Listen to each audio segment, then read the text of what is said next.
Hello,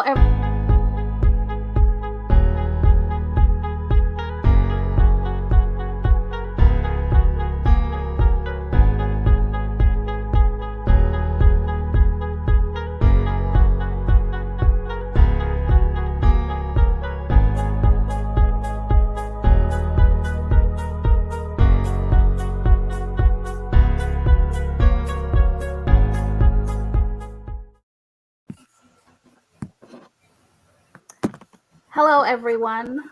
Welcome to the National Black Nurses Association's, or NBNA's, Real Talk.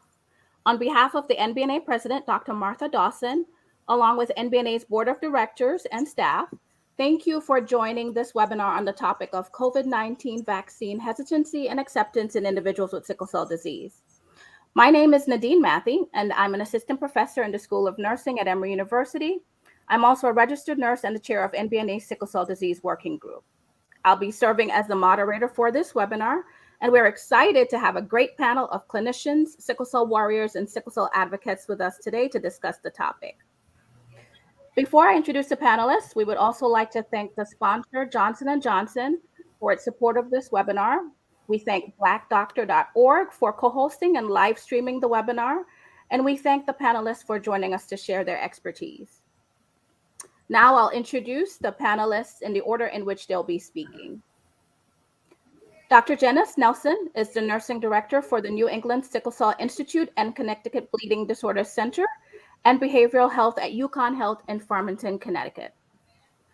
Dr. Adajay Apaya is currently the AVP of Oncology at Hackensack Meridian MMC and an adjunct faculty at Pace University. She's a member of the NBNA Population Health and Sickle Cell Committees, and she is a representative for NBNA to the Sickle Cell Disease Coalition. Dr. Clayton Jones is an assistant professor at Marquette University in the College of Nursing and an adjunct faculty member for Medical College of Wisconsin's Clinical and Translational Sciences Institute. She's a certified pediatric nurse practitioner and president of the International Association of Sickle Cell Nurses and Professional Associates. Dr. Cantor, currently at the University of Alabama at Birmingham, is a lifespan hematologist specializing in sickle cell disease. She works closely with national partners, including ASH, SCDAA, CDC, and the NIH on advocacy and research, as well as industry and federal partners to develop new treatments for sickle cell. Ms. Mia Robinson, in the center of your screen there, is a 38-year-old Atlanta, Georgia native that is passionate about sickle cell advocacy. Alongside the work she is doing in the sickle cell community, Ms. Robinson is also a caregiver, artist, mentor, and student who will be receiving her bachelor's degree in sociology in December 2021. Ms. Alexis Gordon serves as state director for the Sickle Cell Foundation of Tennessee. In this role, she is responsible for the delivery of all programs, services, and communications to individuals and families living with sickle cell disease in Middle Tennessee. As a sickle cell warrior, Ms. Gordon works regularly with organizations spreading awareness about sickle cell. So thank you all for joining us today. For our viewers during this webinar, we'll have a few presentations from our clinicians, some personal stories from our sickle cell warriors, and then we'll have some time for question and answer session before concluding the webinar. Feel free to place your questions in the chat as we go along, and we'll aim to address them during the Q&A session. At this time, I'll turn it over to Dr. Nelson. Thank you, Dr. Matthey. Good evening, everyone.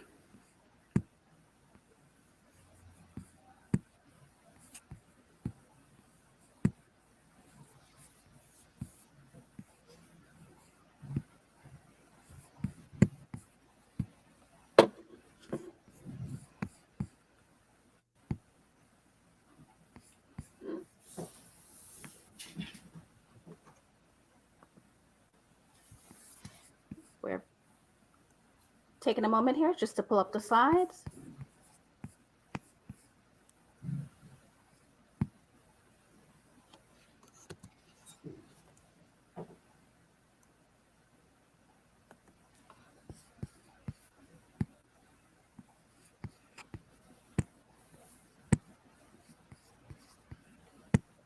In the interim, Dr. Nelson, you can get started if you would like to while we work on the slides. Sure. So My part of this webinar is to briefly explain to you what COVID-19 is. So COVID-19, or SARS, is a novel respiratory virus, and it is likened to be like a cold, except on steroids. So COVID-19, new virus that started the pandemic, its origin was in Wuhan, China. And so as we prepare to talk about COVID hesitancy, we need to understand what COVID is. COVID is a respiratory ailment that is passed from person to person by speaking, coughing, singing, talking. The signs and symptoms of COVID is a high temperature, a body aches, fatigue, similar like having the flu. It is also known to have a cough. And if you have experience any of these symptoms, and there can also be some additional symptoms because everyone who has COVID presents differently. You can have some GI symptoms, you can have nausea, you can have diarrhea, and those are the only symptoms that you present with.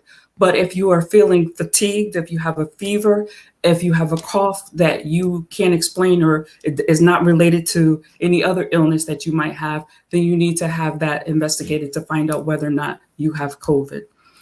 So when you have COVID, you need to realize that it takes 1 to 2 days before you can have any symptoms. And then there are some individuals who have COVID who have no symptoms at all. And so those are known to be asymptomatic carriers or spreaders of COVID.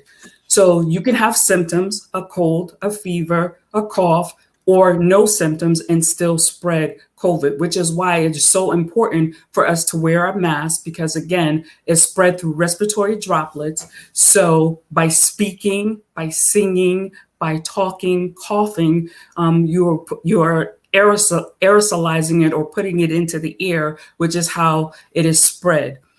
And so that 6 foot distance is about the range that it takes for that droplet to spread. And so that's why it's encouraged for you to have social distancing so that you don't spread COVID. Next slide, please.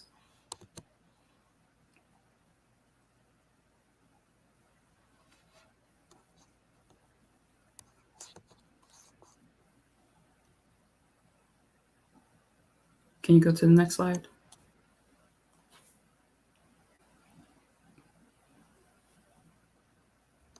There seem to be some technical difficulties. Just keep going, Dr. Nelson. Okay.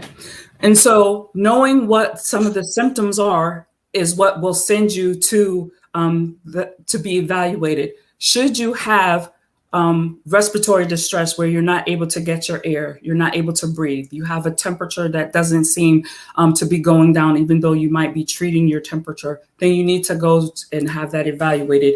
If you're having shortness of breath or respiratory discomfort that you can't seem to recover from, please go to the emergency department to have that evaluated. They can test you for COVID and determine in a relatively short period of time whether or not you have an active COVID infection. So the best way, again, to prevent the spread of COVID is to wear well-fitting masks covering your nose and your mouth, to make sure that if you're in an area where people are talking or singing, that you are spread at least 6 feet apart, so that you, again, are protecting yourself and other individuals who may or may not have symptoms, because it does take a couple of days for that incubation period before we know whether or not someone has an active infection.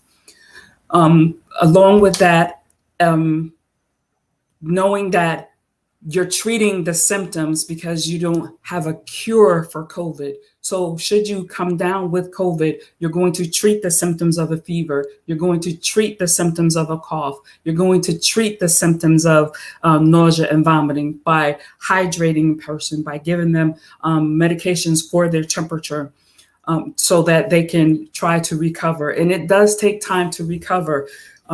So you can't rush feeling better. You need to isolate yourself so that you don't spread the symptoms to other individuals, especially those who may be immunocompromised. So when we talk about immunocompromised, we're talking about patients or individuals who have other underlying conditions. diabetes, hypertension, sickle cell disease, people who have HIV, because their immune systems are weakened and they are more likely to contract COVID should they come in contact with it. And so we need to be aware of that when we are interacting with individuals so that we can try to protect them, so that we are not spreading this virus, because it is, again, a virus, and it is, depending on what strain of the virus, it can be very virulent.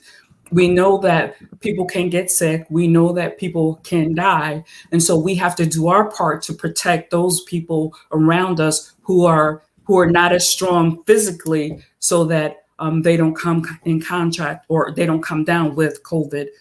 And so with that, I will leave the rest of the time for the next speaker.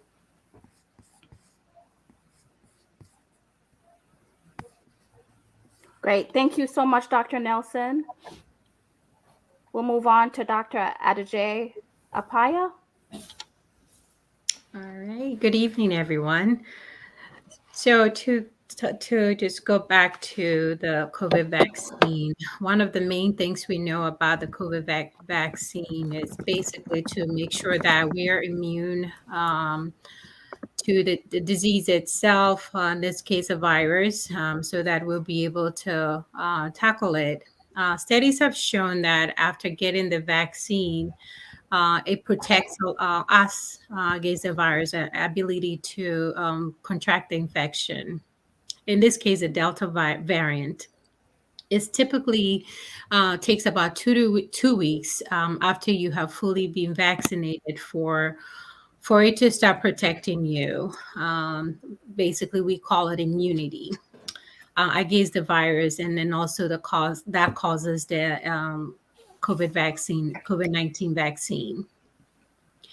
There are different ways that in the development of the process of the COVID vaccine, one of the things that we hear a lot is that, this vaccine was just approved too quickly. It was developed too quickly.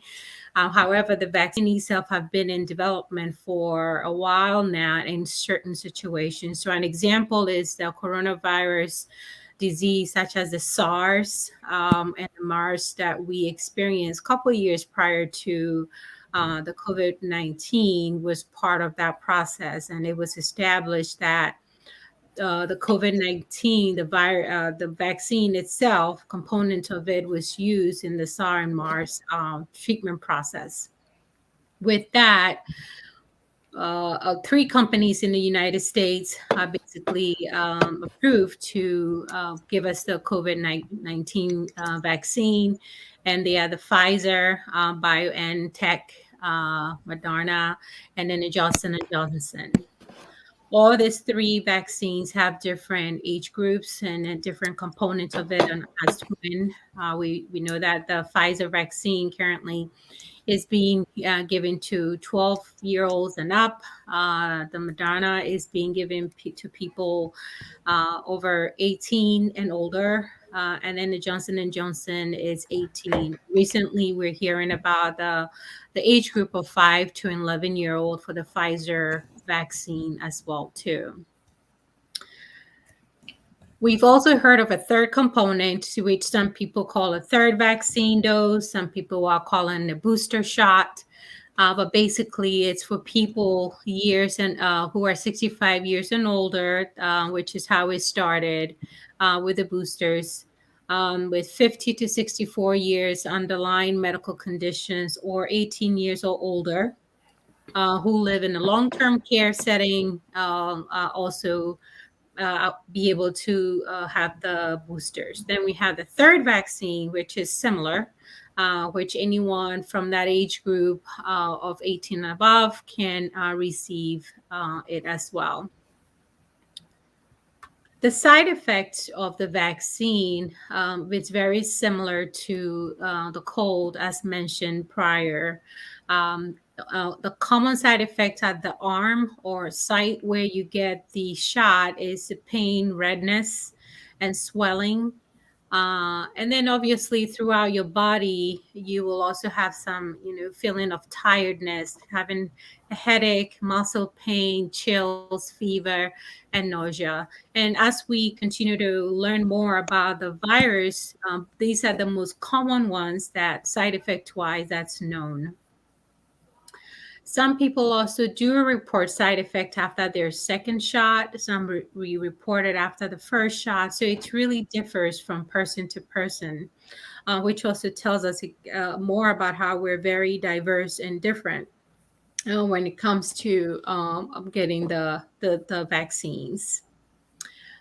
So addressing some of the mistrust stems from history. So we do know, for example, the Tuskegee study is still resonating in people's mind till today.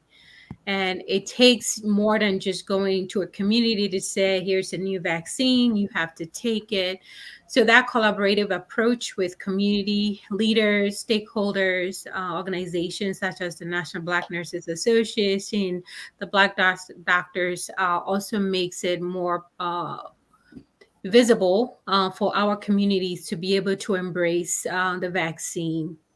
Obviously, currently we do have more people taking the vaccine, and sometimes it's mandatory for people as well to go to work, which is also creates a lot of mistrust in the community.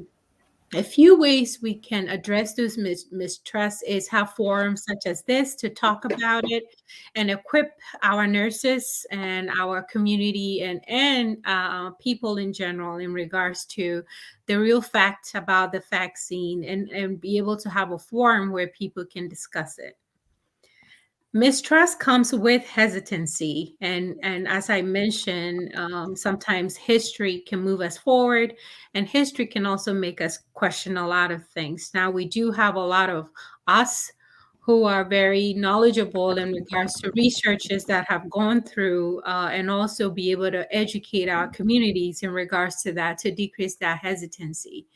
Again, it doesn't come overnight, and creativity, in the sense of how we approach the talk, what we use as a guiding talk principles to educate the community really comes in handy. An example will be if we put up let's talk, and we just use big medical terms, majority of our communities will not understand it. So having caseworkers or community workers that really understands the layman terms and in mostly fifth grade reading level, to be able to answer questions and be available in the communities that we serve, some helps with decreasing that mistrust and hesitancy. Thank you. Thank you, Dr. Adeje Apaya. Dr. Clayton Jones. Good evening. Thank you. I am going to share my screen.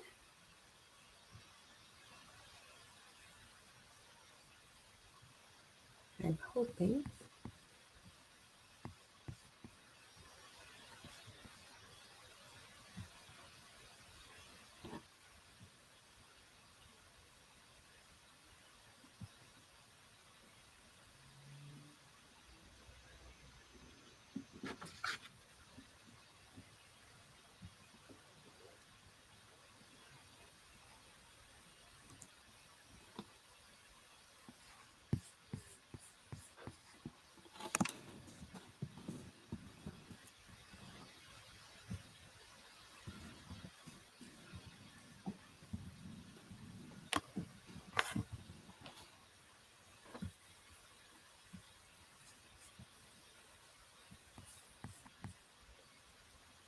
Okay.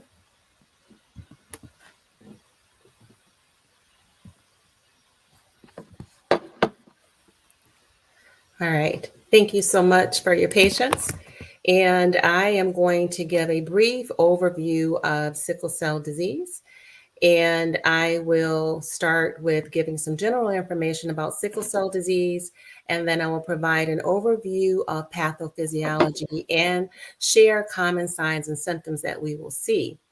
And so just a little bit of background, sickle cell disease is actually the most commonly inherited disorder in the United States, affecting approximately 100,000 Americans. Millions are affected globally. And when we are looking at those populations most impacted by sickle cell disease, this includes people of African descent, Hispanic Americans from Central and South America, people of Middle Eastern, Asian, Indian, and Mediterranean descent. When we are looking at the differences between the cells, the normal red blood cell is round in shape, it is flexible, and it moves through the bloodstream easily. When we are comparing that to our sickle red blood cells, our sickle red blood cells are rigid and hard, they are sticky, they are abnormally shaped, and they can get stuck in the small blood vessels, and this can create a traffic jam. It can slow blood flow or it can completely block blood flow, and this will impact the oxygen that's being delivered to the tissues and our vital organs and parts of the body. Why does this happen? Well, sickle cell is caused by a mutation or a change in the hemoglobin subunit beta gene. Now, in our red blood cells, there are about 270 million hemoglobin molecules. In each molecule, there are 2 alpha chains and 2 beta chains. We see the change with sickle cell in the beta chain. So, with hemoglobin SS or sickle cell anemia, hemoglobin S replaces the beta globin subunits, and that is what creates this abnormal hemoglobin molecule. This abnormal version causes the red blood cell to be distorted in its shape, and it will be sickle shape or that crescent shape or that banana shape. And that also makes this cell to be more fragile. So it will not last as long. The normal red blood cell lasts about 120 days. A sickle red blood cell will last about 20 days before being destroyed. When we talk about how sickle cell disease happens, how does this happen? How does this genetically happen? We refer to sickle cell disease as an autosomal recessive disorder. That means you need 2 sickle genes in order to have sickle cell disease. If we have 2 parents being carriers, that means that they have 1 sickle gene and 1 normal gene or sickle cell trait. But if we have 2 parents that are carriers or have sickle cell trait, they have children. And there is a 25% chance that one of the children will be affected, meaning that that child will have sickle cell disease and have 2 abnormal genes. There's a 50% chance that the children will be carriers just like the parents or have sickle cell trait, meaning that they have 1 abnormal sickle gene and 1 normal gene. And then there's a 25% chance that the children will not be affected. They will not have sickle cell trait or sickle cell disease. They will have 2 normal genes. So in terms of signs and symptoms that we see in sickle cell disease, meaning that these are the things that people will present with, and this includes our pediatric population, our children, because we can generally see signs and symptoms that will start to appear at about 5 months of age. But remembering that it does vary from person to person and signs and symptoms can change. The person will have episodes of pain. If we think about those traffic jams that can happen because of the rigid, hard, sticky, abnormal cell, those episodes of pain can happen anywhere in the body where if you think about where blood travels.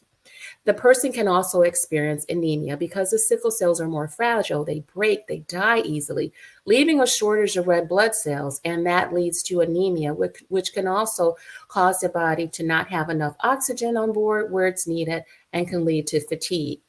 Frequent infections because sickle cells can damage the spleen, which is really important for producing our white blood cells and helping to fight infections. And so the person is more susceptible to infection. And that's why we're talking about COVID vaccine within our sickle cell population. Then they can experience delayed growth and puberty, where the red blood cells that provide the bodies with that oxygen and the nutrients that the body needs causes delayed growth because the person is not getting that oxygen that is being delivered by the cells normally. They can also experience vision problems where the tiny blood vessels that are within the eye are not being supplied with the oxygen that is needed because they become plugged with sickle cells, and that can damage the retina and cause vision problems. So we can see swelling in the hands or feet. We can see pale skin or nail beds. We can see signs or symptoms of stroke in the person with sickle cell disease. And these are things that we look for. I'm just sharing here a picture of a little one who has dactylitis and has swelling in the hands, and that is where we are seeing the blockage of blood flow, and the traffic jam is happening, and it's causing pain, it's causing lack of oxygen to that area, and it's causing swelling. When we talk about sickle cell disease, again, because of the cell, because it is abnormally shaped in a person with sickle cell disease, that causes a fragile cell that is sticky and hard and more susceptible to being destroyed.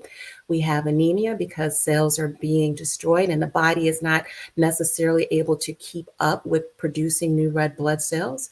And we have the vaso-occlusive crises, which leads to pain crises because of that traffic jam.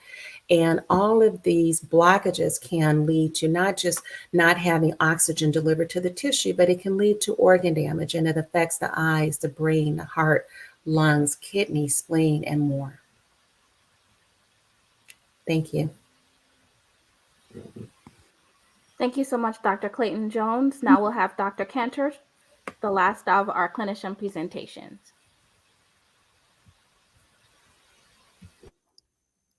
Thank you very much. I have a lot of slides, but I promise to talk very quickly. Can you guys see that? Not yet. We can now. Excellent.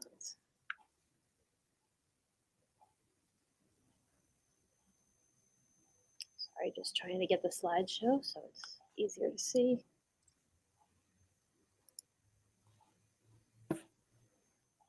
Hopefully you can see this. We can. Excellent, wonderful. So, we're going to discuss in very, very rapid fashion a little bit more about COVID and how COVID affects individuals with sickle cell disease, and specifically what's recommended by a couple of the most trusted authorities. One is the Sickle Cell Disease Association of America, and the other is the CDC. So we're going to talk about avoidance, prevention, treatment, and if we have some time, mythbusters. So why are we still talking about COVID? I get this question all the time. Well, it's very sad to say that COVID is still here and may be here ups and downs for a while. And 1 in 500 Americans have died due to COVID. And as a result, the case fatality rate is quite high, and it's something that we all need to work together to improve. When we think specifically about sickle cell disease, the data is all over the place, quite honestly. There is some data, such as what I'm showing you here, that suggests an increase in disease severity compared to the overall population, but that hasn't been consistent. However, we do know that individuals with sickle cell disease are at higher risk for kidney disease, lung disease, and pain, of course, and all of these can get worse as a result of COVID-19. So what is the public health measures that we recommend? So the CDC and others still continue to recommend, first and foremost, avoid crowds, continue to wear a mask over nose and mouth. I will tell you, my child's school this week said they didn't have to wear a mask, but you better believe my kids did. And continue prescribing to take preventative therapies. So keeping yourself healthy from sickle cell disease complications is the best way to avoid any COVID-related complications. If you have to be inside or around people, make sure there's a lot of ventilation. A lot of people ask why an airplane is actually a healthy place that you can be, even for somebody with sickle cell disease during coronavirus pandemic. And it's because the ventilation on a plane is excellent. And then there's vaccines, as we're talking about. And I know about a lot of the mistrust and concerns, and we talk about this frequently in my clinic. A lot of people want to know, how does this work? It sounds like DNA. Aren't you going to change my DNA? These vaccines use mRNA. It's actually incredibly cool, and I would love to geek out on telling you about it. But what it does is that the mRNA makes a protein that helps your body make an antibody. And then it's gone. It doesn't join into your DNA. It is not a gene therapy. Instead, it produces antibodies to help protect us. And what we know is we need antibodies and we need white cells to help protect us to fight off infection. So in the long run, a lot of people say, well, do we have to get another vaccine? What if it changes? And the truth is it might. Most of the vaccines currently in use in the United States are triggering us to produce antibodies to that spike protein that you've seen so many pictures of. So if that spike mutates or changes, it is possible that we'd have to get a new vaccine. So how do these work? They're amazing. They cause our body to create the spike protein very briefly, just long enough for us to make antibodies and white cells to protect ourselves. So what about kids and teens? These are my kids, and well, they're preteens, but you better believe I vaccinated them right away. While we know that COVID tends to be milder in children, we still want all of our affected potential kids with sickle cell disease to get a vaccine because those kids can still get really sick. This is especially true for our children with underlying medical conditions like sickle cell disease. They also can get something called multi-system inflammatory syndrome, which can be really a miserable experience like the flu on steroids, but it can also hurt the heart, lungs, kidneys, and brain. And for people with sickle cell disease, this could be especially devastating. And then what about the neutralizing antibodies? Those are the antibodies in a bag that help people clear the virus as soon as they get it. And they seem to range in preventativeness between 70 and 90%, and they help you stay out of the hospital. What's important is that people with sickle cell disease can get these antibodies. Now, that doesn't mean that you shouldn't get a vaccine. Vaccine is the best preventative option, along with continuing to wear a mask and social distance. But it is an available treatment, and this specifically calls out recommendations for those with sickle cell. What if I get COVID-19? Well, most importantly, it's recognizing that we've seen a lot of people who present with pain or symptoms similar to a pain crisis. So it may not be the classic symptoms, although I see a lot of my patients who cannot smell when they've had COVID. But if you're having unusually strange pain or worse pain or pain in a different place, we want you to go in and get evaluated. Importantly, are you at risk for more severe course? We think you probably are. Can you have asymptomatic COVID? You absolutely can. And are you eligible to get the antibodies? Absolutely. Is vaccination recommended? Yes. Everybody living with sickle cell disease can and should get vaccinated against COVID. These vaccines are very safe and have been given to thousands of individuals living with sickle cell disease. If you get COVID, we know that fever might not happen. So we want you to go and be treated somewhere. There's a sickle cell expert, a clinician expert in sickle cell disease, because you also need to be treated for acute chest syndrome if you get COVID pneumonia. So what is the MERAC saying now? MERAC is the Medical and Research Advisory Committee of the SCDAA. We strongly recommend vaccination. We continue to recommend good prevention. We want you to get treated. So if you think you have COVID, please call right away. We recommend the antibodies. And then there's no general recommendations that says you have to stay home. We just want you to stay safe. So Mythbusters. Myth 1, I have sickle cell disease, so I can not get COVID-19. I don't know where I heard that. I think somebody got confused with malaria in the beginning. Unfortunately, people with sickle cell can get COVID. If I stay inside, I won't get COVID, and I don't have to get the vaccine. Unfortunately, one of my patients died and felt the same way. Please get the vaccine. Myth 3, they can cause me to get COVID. It's impossible and it won't happen. Myth 4, vaccines can cause more COVID-19 variants. Also impossible. And finally, COVID-19 vaccines can cause infertility. This is a seriously damaging rumor that is not true. So most importantly, one more thing, we have to even our odds for sickle cell disease. I can't be here and not tell you how much we need to raise awareness for our individuals living with sickle cell disease, raise equality, and raise funding. These are some healthy websites where you can get really good information about how to look at COVID and how to view the vaccines. And I will do my best to put these in the chat for you. Thank you. Thank you, Dr. Cantor, and thank you all clinicians for sharing such important and timely information. Now we'll turn it over to our sickle cell warriors, starting with Ms. Robinson to share their personal stories with us. Good evening, everyone. Like Ms. Matthews said, Dr. Matthews said, I am Mia Robinson.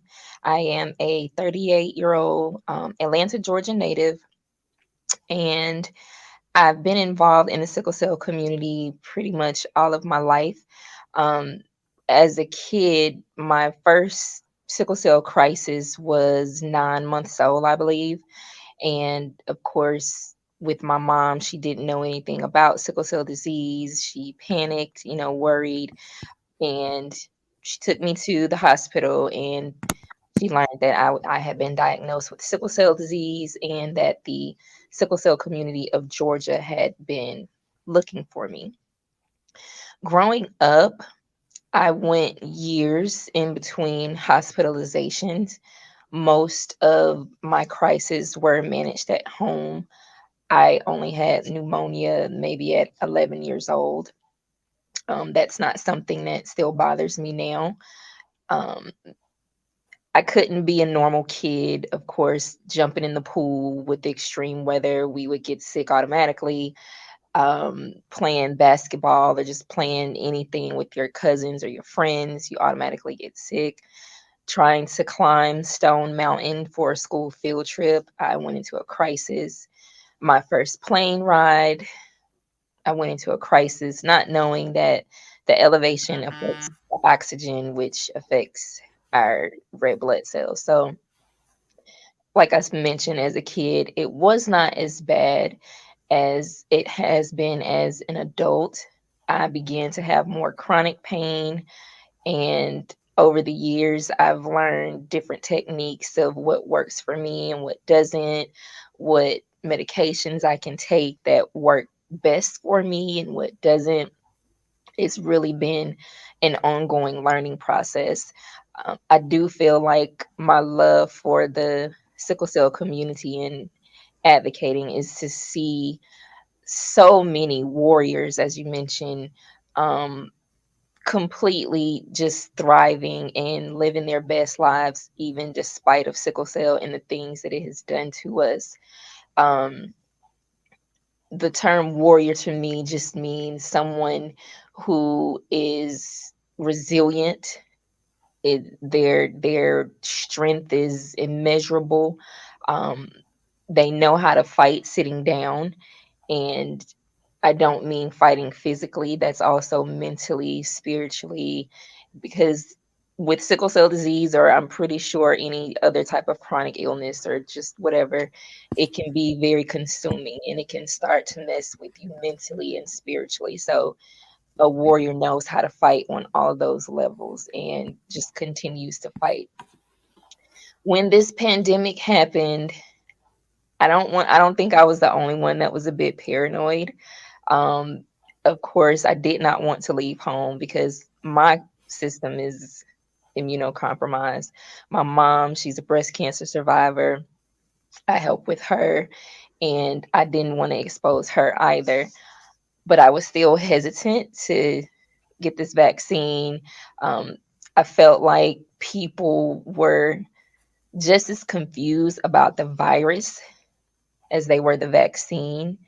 And if we didn't have a clear cut understanding on what the actual virus could do, would do, or what it even is, how could we have a vaccine for it? And we just don't have that clear understanding. So both me and my mom were hesitant, and she made the decision to set an appointment. And I thought it would be some weeks before they called, but it was like the next day. And I was just like, I'm not ready yet. I'll help you first, and then I'll go back and get mine. But I was very hesitant.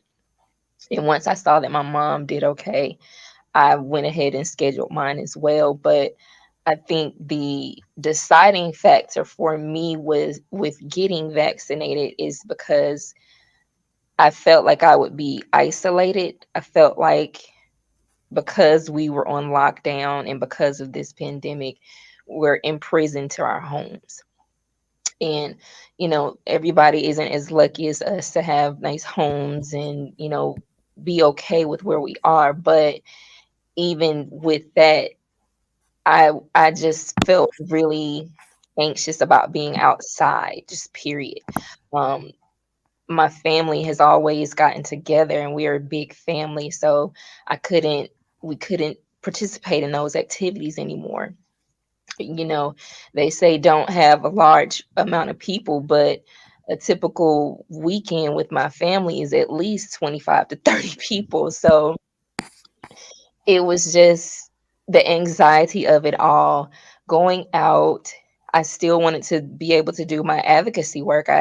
Yes, I can do it at home from being on webinars such as this or my Facebook page or Instagram and things like that. But it's a difference when I'm actually out there advocating.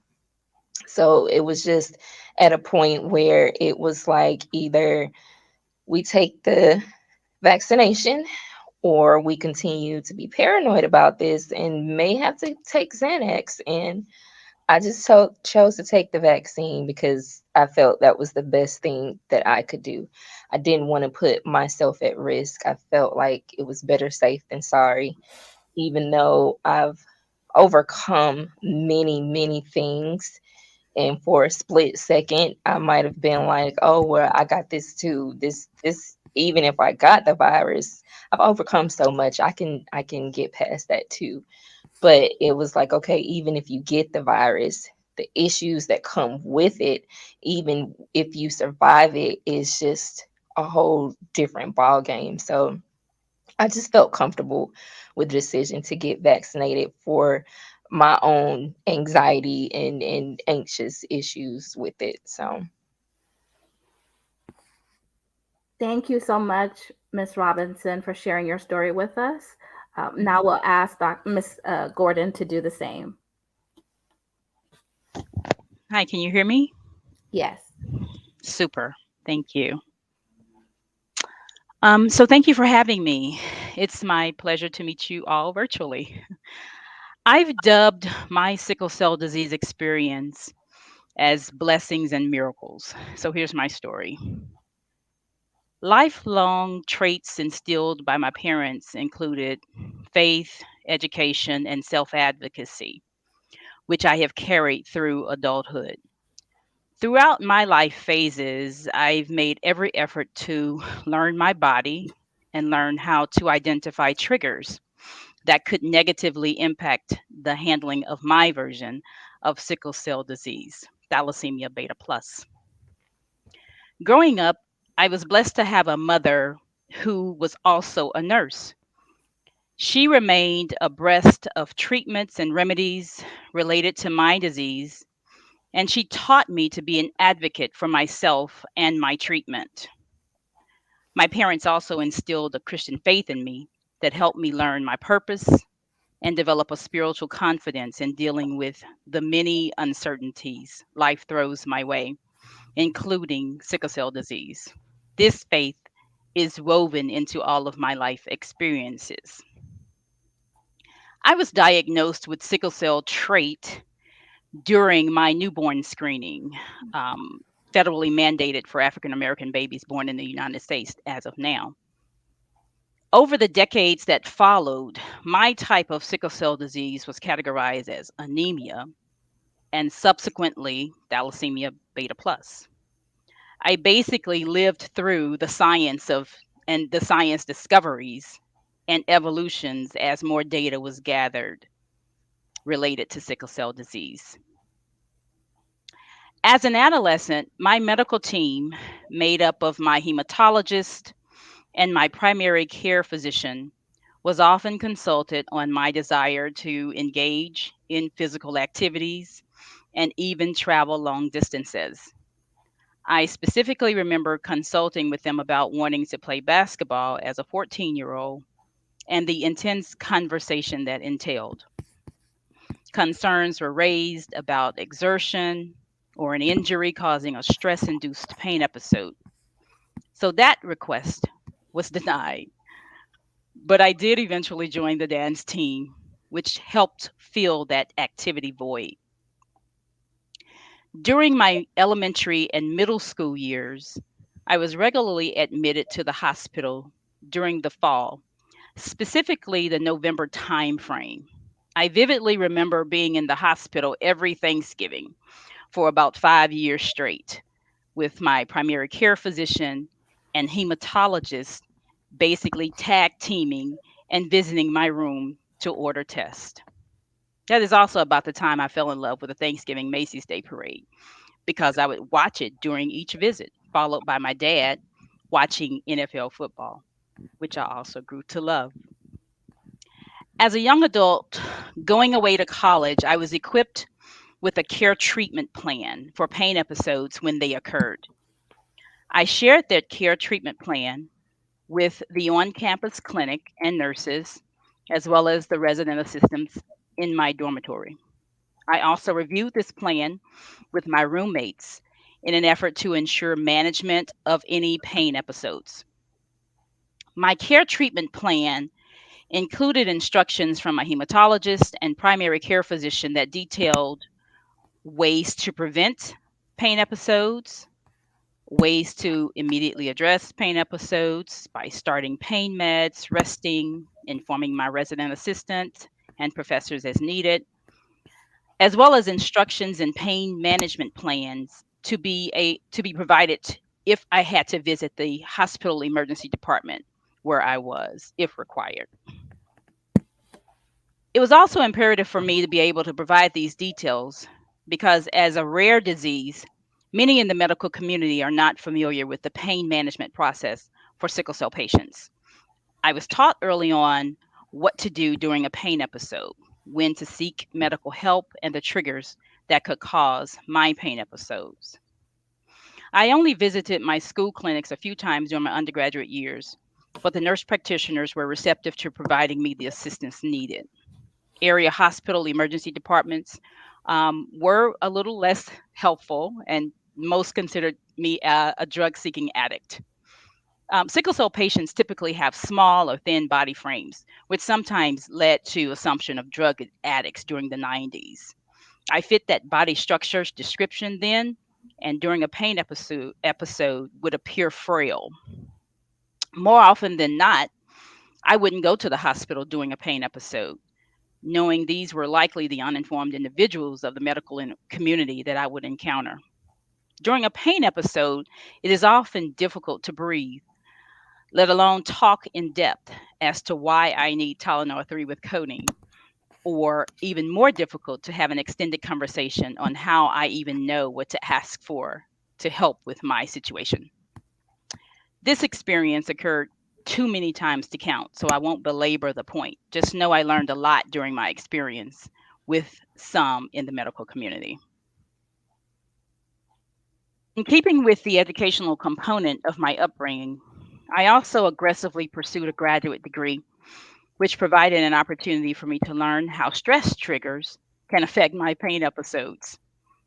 I also took up running while in graduate school as an exercise and stress reliever, and quickly learned that my blood cells don't carry as much oxygen as normal blood cells. I learned that lack of oxygen flow and overexertion can sometimes cause pain episodes and require an emergency department visit.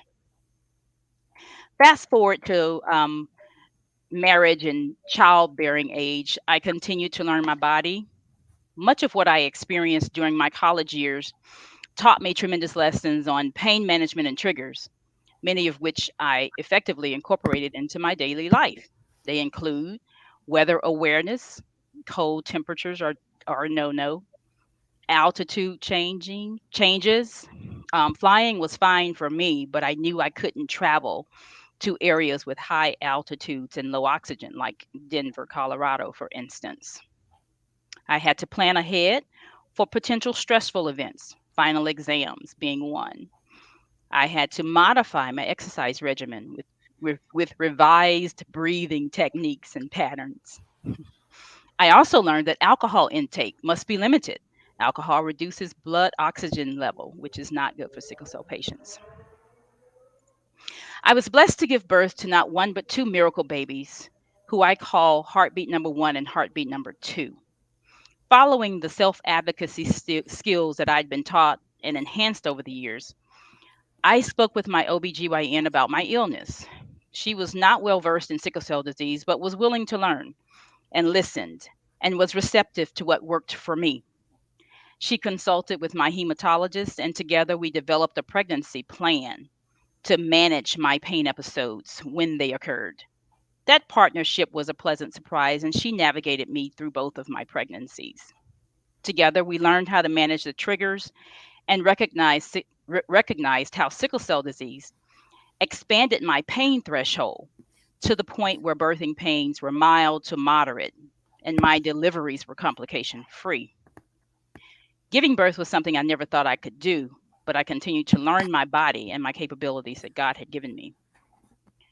Based on my knowledge and experience, I adopted the process of interviewing members of the medical community who I would hire to consult me on my medical conditions and health experiences. I searched for an OBGYN. My search for an OBGYN was no different.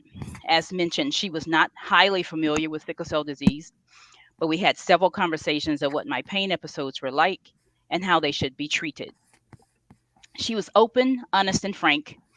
She said that she would not jeopardize me or my baby while I was in her care during my pain episodes. However, she was direct in saying that I was her primary focus during my pregnancies and that she would make the best decision for me and my well-being based on my health history. She explained to me that when I had an episode, that I should come to her attending hospital emergency department and there would be a care plan in place for my treatment and she would be notified. The plan worked flawlessly during both of my pregnancies. As expected, I had 2 to 3 pain episodes during each of my 2 pregnancies. I called her office and let her know I was headed to the emergency department, and they were prepared for me as soon as I arrived. I don't think I had completed the paperwork before they had moved me to a room. I had an IV in my arm, and a monitor was placed on my fetus. Excellent treatment. Over the years, damage to my joints from the numerous pain crises became evident, resulting in avascular necrosis, AVN, which is a common occurrence in sickle cell patients requiring surgical remedies and repair. As a result, I had to have left shoulder surgery in 2014, and I'm awaiting other joint repair recommendations. Currently, I've embraced my life experience and continue to manage my triggers, reduce stress, stay weather aware, eat with awareness, exercise regularly, take preventative medications, maintain medical appointments, and have regular contact with my sickle cell disease physician team.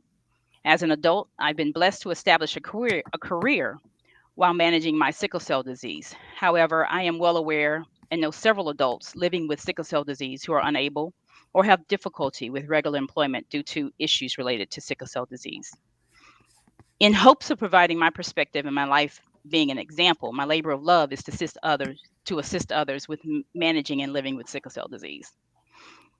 I was introduced to the Sickle Cell Foundation of Tennessee in 2012, and that has fulfilled my mission.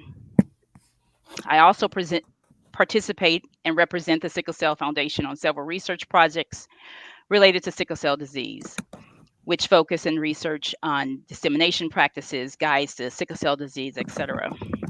In closing, I have learned that it is critical to live life as best possible as a sickle cell patient, that I remain acutely aware of my body, pain episode triggers, environmental settings, the latest medical treatments, and advances in the fields of sickle cell disease.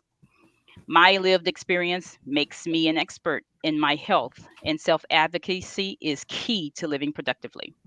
Finally, everyone's body is different, and my experience is one example of what I've learned and are some areas of successes. My work continues, the glows and grows of sickle cell disease. That's my story. In regards to COVID-19, the COVID-19 vaccination, let me first say that receiving the COVID-19 vaccination is a personal and individual decision. Just as I wouldn't tell anyone what is right or wrong for their bodies concerning abortion, I also would not think of deciding for someone else what to do regarding COVID-19 vaccination. To me, it's not political, it's a personal choice. My decision to receive the COVID-19 vaccination was not hard at all.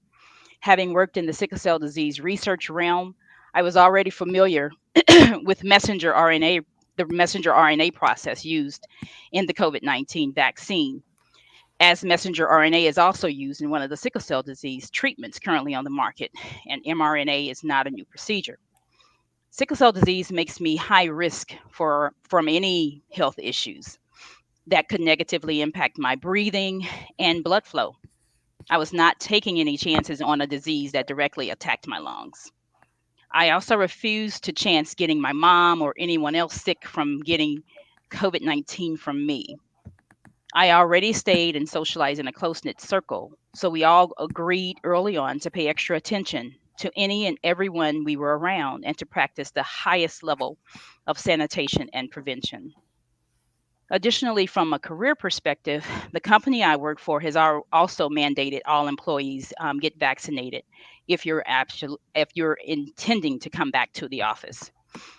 The vaccine was provided to our staff in December of 2020 and expanded to our corporate offices by January of 2021.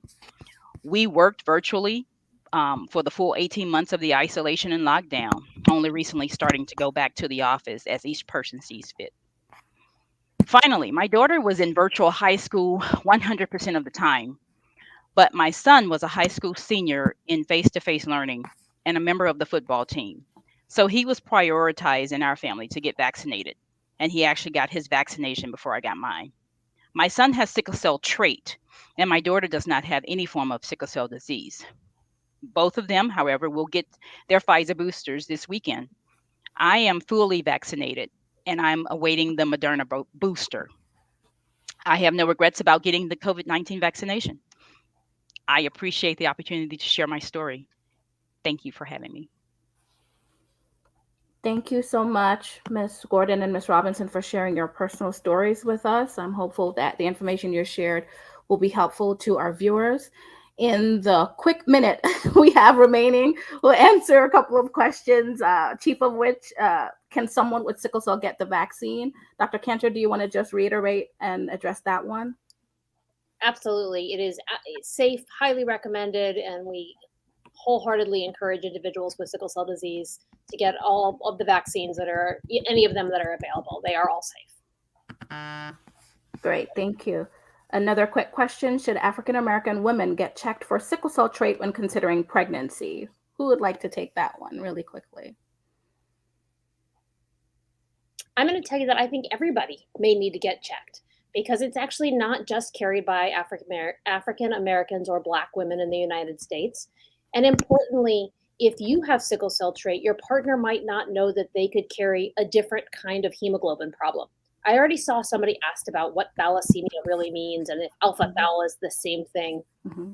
Thalassemia is a different hemoglobin problem, but when it combines with sickle cell, you can have some problems. By itself, thalassemia trait is totally silent. So if you had trait and your partner had a thalassemia trait, they may not know about it. So that would be really important as well. Great, thank you so much. I don't think I see any questions we may have missed. Alexis and Mia, you guys are awesome. I just want to say thank you for representing living well with sickle cell. You may have sickle cell, but it doesn't have you, and it shows. Absolutely. Thank you. Thank you. Okay, I don't think we're missing anything else. Any parting words before we close our session this afternoon, or this evening, rather?